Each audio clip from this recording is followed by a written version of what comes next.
Hi, Barnaby Carpenter reading for Gerald.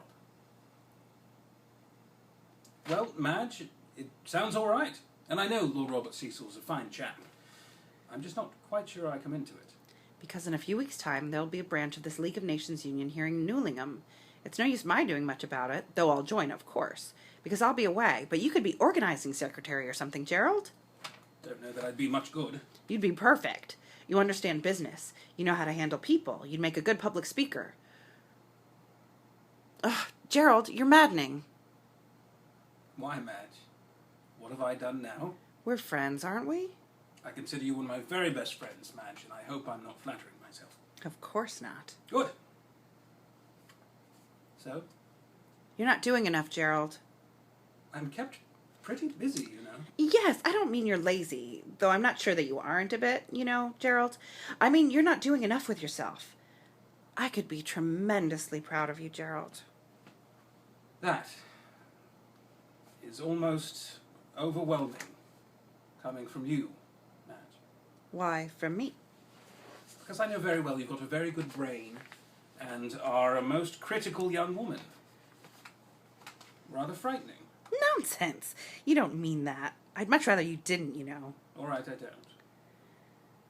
To tell you the truth, as a matter of fact, I'm very fond of you, Madge, but don't often get a chance of showing you that I am. I've always been fond of you, Gerald. And that's why I say I could be tremendously proud of you. We're going to build up a new world now. This horrible war was probably necessary because it was a great bonfire on which we threw all the old, nasty rubbish of the world. Civilization can really begin. At last, people have learned their lesson. I hope so. Oh, Gerald, don't be so pessimistic, so cynical. Sorry, but a lawyer, even a young one, sees a lot of human nature in his office. There's a procession of people with their quarrels and grievances, and sometimes I wonder how much people are capable of learning. That's because you have to deal with some of the stupidest. But the people all over the world have learned their lesson. You'll see, no more piling up armaments, no more wars, no more hate and intolerance and violence. Oh, Gerald, I believe that when we look back, in 20 years' time, we'll be staggered at the progress that's been made, because things happen quickly now. That's true enough?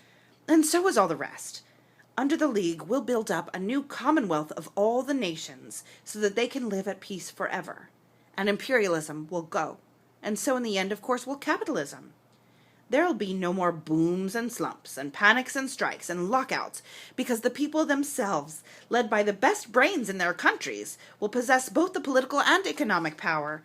There'll be socialism at last, a free, prosperous, happy people, all enjoying equal opportunities, living at peace with the whole world. Bring me my bow of burning gold, bring me my arrows of desire, bring me my spear, O clouds unfold, bring me my chariot of fire.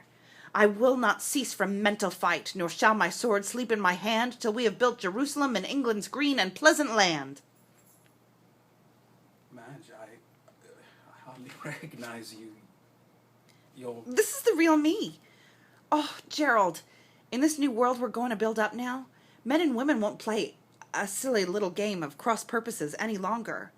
They'll go forward together, sharing everything. Oh, Gerald, if you